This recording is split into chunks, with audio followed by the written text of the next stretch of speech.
आज हम पढ़ेंगे CTET, state TET, MP TET से संबंधित कुछ क्वेश्चन जो होंगे सोशल साइंस से। तो welcome to our channel education for you. I am Ashish Chaurasia.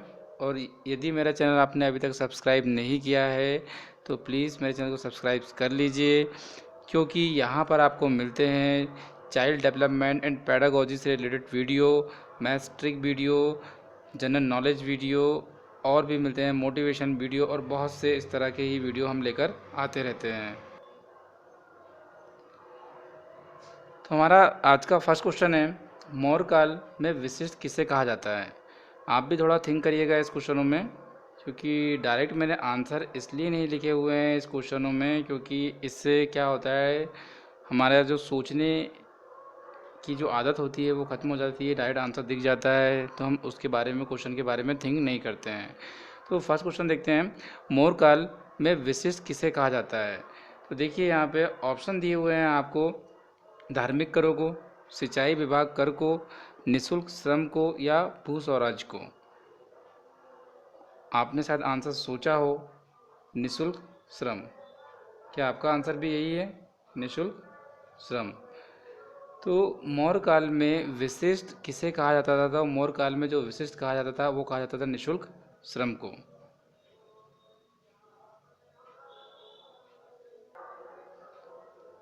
हमारा नेक्स्ट क्वेश्चन है, निम्नलिखित में से किस शासक ने अश्वमेध यज्ञ कराया था।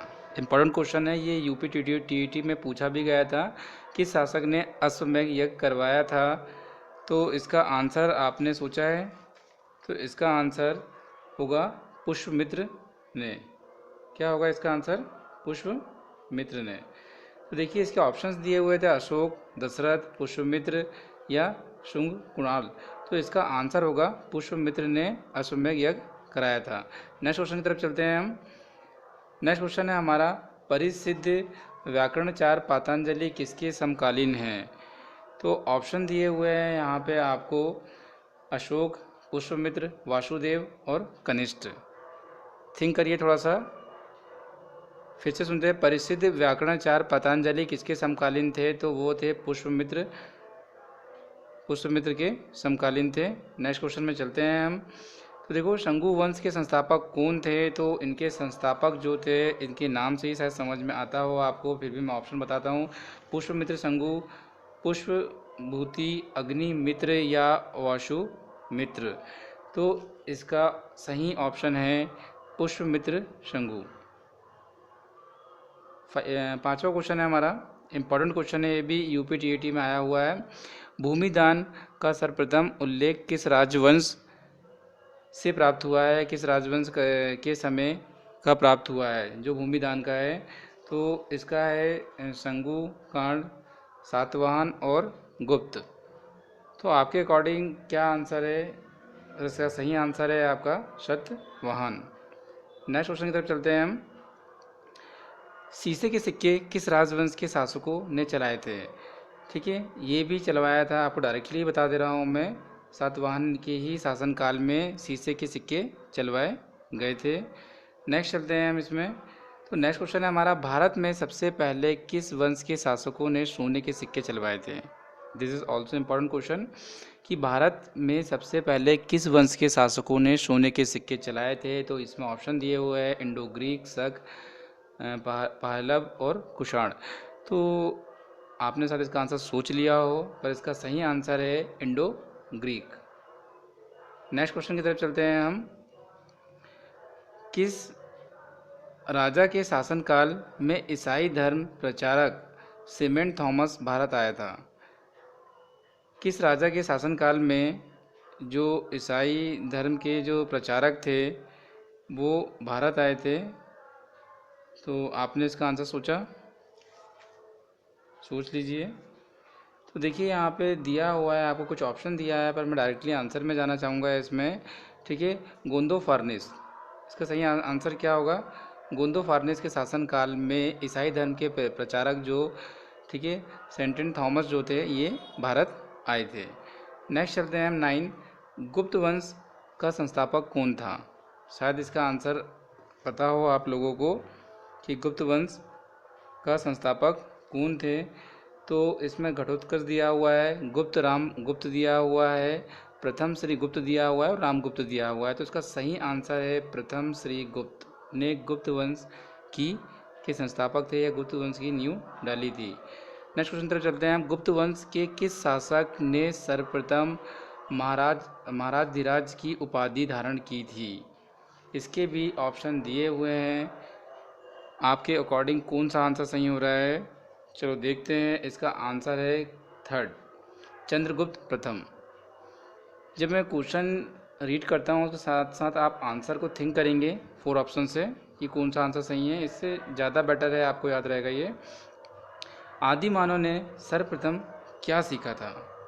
तो आदि मानव ने सर्वप्रथम आग जलाना, पशुपालन करना, पहिए बनाना या अनाज उगाना, क्या सीखा था?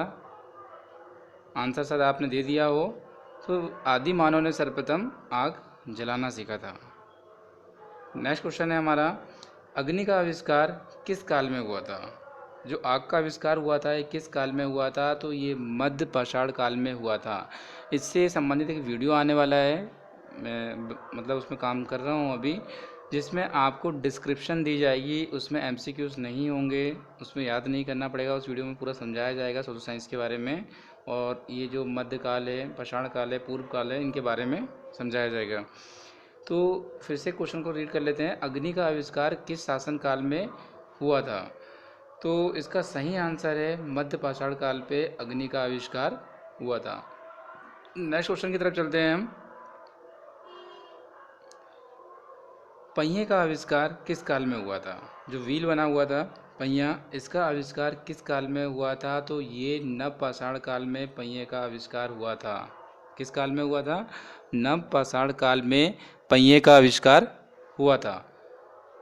नेक्स्ट क्वेश्चन की तरफ चलते हैं हम। मानव द्वारा सर्वप्रथम उपजाए गए अनाज कौन से थे? तो इसमें ऑप्शन दिया हुआ है, चावल और मकई, ज्वार और बाजरा, मकई और बाजरा, गेहूं और जौ। आपके अकॉर्डिंग कौन सा आंसर सही है? मेरे अनुसार तो जो दिया हुआ आंसर है ये है आपका गेहूं और जौ। जो सबसे पहले उगाया गया था वो थे गेहूं और जौ। आगे चलते हैं नेक्स्ट क्वेश्चन की तरफ। तो यहाँ 15 है, सिंधु घाटी सभ्यता के लोग किसकी पूजा करते थे? ऑप्शन दिया हुआ है आपको, ब्रह्मा, विष्णु, पशुपति या इंद्र की पूजा करते थे। तो आई थिंक आपका आंसर रहा होगा इसमें पशुपति। जो सिंधु घाटी सभ्यता थी वहाँ के लोग जो थे पशुपति भगवान की पूजा किया करते थे। कौन सा नदी डेल्टा नहीं बनाती है? This is also important question कि कौन सी नदी डेल्टा नहीं बनाती है? तो ये है ताप्ती नदी। ताप्ती नदी एक ऐसी नदी है जो डेल्टा का निर्माण नहीं करती है। नेक्स्ट क्वेश्चन तरफ चलिए। अधिकांश भारतीय वन कैसे होते हैं? अधिकांश जो भारतीय वन होते हैं वो किस तरह के होते हैं या कैसे होते हैं? तो जो सदाबहार होते हैं या ज्वारी होते हैं, पतझड़ होते हैं। तो आपका आंसर क्या है इसमें? आई थिंक आपने पतझड़ कहा हो, अगर पतझड़ कहा है तो ये आंसर सही है। नेक्स्ट चलते हैं। प्लासी का युद्ध किस नदी के किनारे हुआ था? प्लासी का युद्ध किस नदी के किनारे हुआ था? गंगा, पद्मा, हुगली या भगीरथी? आपका आंसर क्या है? आई थिंक आपका आंसर भगीरथी है। तो अगर आपका आंसर भगीरथी है तो आपका आंसर बिल्कुल सही है। भारत में कपास उत्पादन में अग्रणी राज्य कौन सा है? ऐसा भारत में कौन सा राज्य है जो कपास के उत्पादन में सबसे अग्रणी है या सबसे आगे उसका नाम आता है? तो वो है गुजरात। कौन सा राज्य है? गुजरात। गुजरात एक ऐसा राज्य जो कपास भारत में सबसे ज़्यादा कपास का उत्पादन करता है। नेक्स्ट क्वेश्चन की तरफ चलते हैं हम। भारत में गेहूं उत्पादन में अग्रणी राज्य कौन सा है? इसका आंसर आई थिंक आप लोगों को पता ही होगा कि कौन सा राज्य है। उत्तर प्रदेश। उत्तर प्रदेश ऐसा राज्य है जो भारत में सबसे ज़्यादा गेहूं का उत्पादन करता है। नेक्स्ट क्वेश्चन की तरफ चलते हैं। 22 क्वेश्चन। भारत में खनिज का उत्पादन में अग्रणी राज्य कौन सा है? किस राज्य में सबसे ज़्यादा खनिजों का उत्पादन किया जाता है? तो ये है झारखंड में। किस राज्य में किया जाता है? झारखंड में सबसे ज़्यादा खनिजों का उत्पादन किया जाता है। नेक्स्ट क्वेश्चन की तरफ चलते हैं। प्रथम इंग्लिश फैक्ट्री शुरू हुई थी। प्रथम जो इंग्लिश फैक्ट्री स्टार्ट हुई थी वो कब हुई थी? तो ये हुई थी आपकी 1651 ईसा पूर्व में। ठीक है, कब हुआ था? ऑप्शन नंबर थर्ड आपका सही है, 1651। नेक्स्ट क्वेश्चन की तरफ चलते हैं 24। किस शासक के फरमान के द्वारा कंपनी को ही शुल्क मुक्त व्यापार का अधिकार मिला था? ऐसे कौन से शासक थे जिन्होंने कंपनी को शुल्क मुक्त व्यापार का अधिकार प्रदान किया था? तो आपके ऑप्शन है बाबर, हुमायूं, अकबर। तो आपका सही ऑप्शन है आई थिंक औरंगजेब। क्या ऑप्शन है? औरंगजेब आपका सही ऑप्शन है। नेक्स्ट चलते हैं हम इसमें 25। किस सिख गुरु को जहांगीर ने मृत्यु दंड दिया था? ऐसे कौन से सिख गुरु थे को जहांगीर ने मृत्युदंड दिया था? थिंक करिए इसके ऊपर आप। आई थिंक आपने थिंक कर लिया, और अगर आपने आंसर दिया है अर्जुन देव तो बिल्कुल सही आंसर है आपका। नेक्स्ट क्वेश्चन की तरफ चाहिए। कौटिल्य का संबंध किस विश्वविद्यालय से था? जो कौटिल्य जी थे इनका संबंध किस विश्वविद्यालय से था? तो ये तक्षशिला से था। ऑप्शन नंबर 4 सही है आपका, तक्षशिला। थोड़ा सा मिसप्रिंट हो गया है वो। निम्न में से किसने मुगल काल में ऐतिहासिक विवरण लिखा है? इन चारों में से किसने मुगल काल में ऐतिहासिक विवरण लिखा है? तो देखते हैं, नूरजहां ने, ठीक है, बेगम रज़िया सुल्तान ने, या गुलबदन बेगम ने, या जहां आरा बेगम ने। आई थिंक आपका आंसर होगा इसमें गुलबदन बेगम, तो ये बिल्कुल सही होगा। नेक्स्ट क्वेश्चन तरफ चलते हैं। सिराजुद्दौला के साथ अंग्रेज़ों ने कौन सी संधि की थी? तो सिराजुद्दौला के साथ अंग्रेज़ों ने अली नगर की संधि की थी। कौन सी संधि की थी? अली नगर की। नेक्स्ट क्वेश्चन चलते हैं हम। राज्य विधेयक की संरचना में निम्नलिखित में से कौन शामिल नहीं है? 29 क्वेश्चन है हमारा। राज्य विधेयक की जो संरचना होती है उनमें से कौन शामिल नहीं है? राज्यपाल शामिल नहीं है, विधानसभा शामिल नहीं है, विधानसभा परिषद शामिल नहीं है, या उच्च न्यायालय का मुख्य न्यायाधीश शामिल नहीं है। आपका आंसर क्या है फ्रेंड? आई थिंक आपका आंसर आपने दिया हो उच्च न्यायालय का मुख्य न्यायाधीश, तो ये आंसर बिल्कुल आपका सही है। This last question. राज्य का मुख्य कार्यकारी प्रधान कौन होता है? ध्यान से सुनना इस क्वेश्चन को। राज्य का प्रमुख कार्यकारी प्रधान कौन होता है?